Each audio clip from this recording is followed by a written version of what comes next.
चल रही है साझेदारी की। साझेदारी क्या होती है बेटा? जब दो या दो से अधिक व्यक्ति मिलकर लाभ कमाने के उद्देश्य से कोई वैध कारोबार करते हैं उसे साझेदारी कहते हैं। साझेदारी में कम से कम 2, अधिक से अधिक 50 और बैंकिंग में 10 लोग शामिल होते हैं। ठीक हो गया।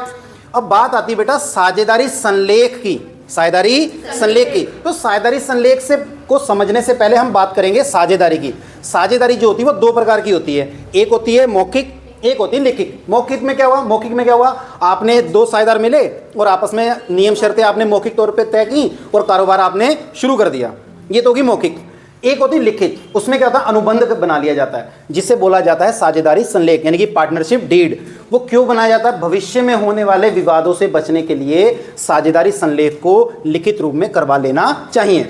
1 नंबर का क्वेश्चन आ जाता है कि क्या साझेदारी संलेख का होना अनिवार्य है? बताओ।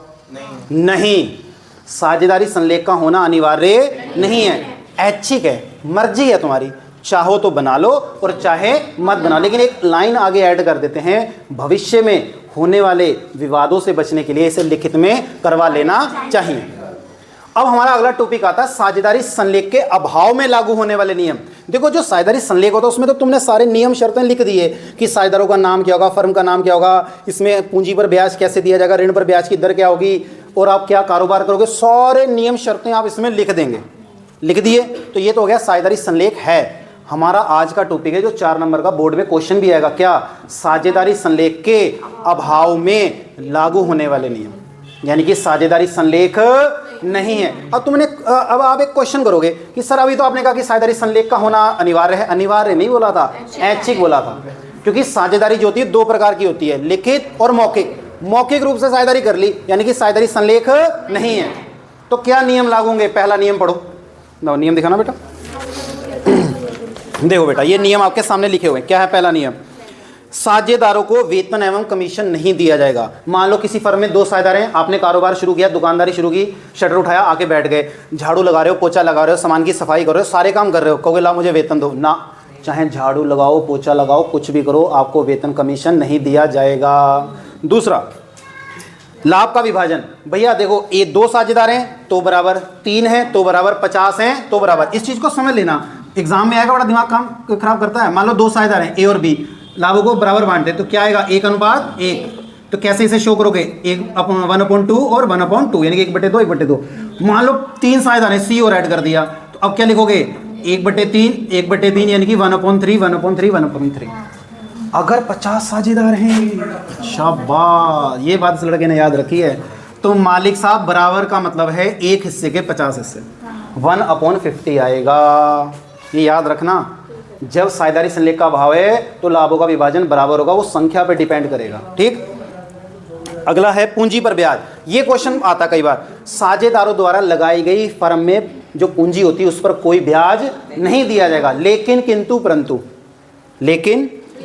परंतु अतिरिक्त पूंजी पर जो एडिशनल कैपिटल आप ऐड करेंगे उस पर आपको 6% की दर से ब्याज दिया जाएगा। अतिरिक्त पूंजी पर, याद ना, एडिशनल कैपिटल। अगला है बेटा साझेदारों के ऋण पर ब्याज। अब मान लो फर्म को पैसों की आवश्यकता थी तो क्या किया? बाहर से लोन ना लेके साझेदारों ने ही लोन दे दिया अपनी फर्म को।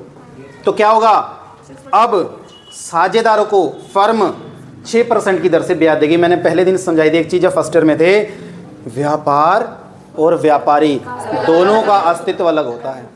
अगर फर्म में पूंजी अतिरिक्त लगाई है तो फर्म आपको पूंजी पर ब्याज देगी, और यदि आपने अपनी फर्म को लोन दिया है तो फर्म आपको लोन पर ब्याज देगी। याद रखना चीज़ों को।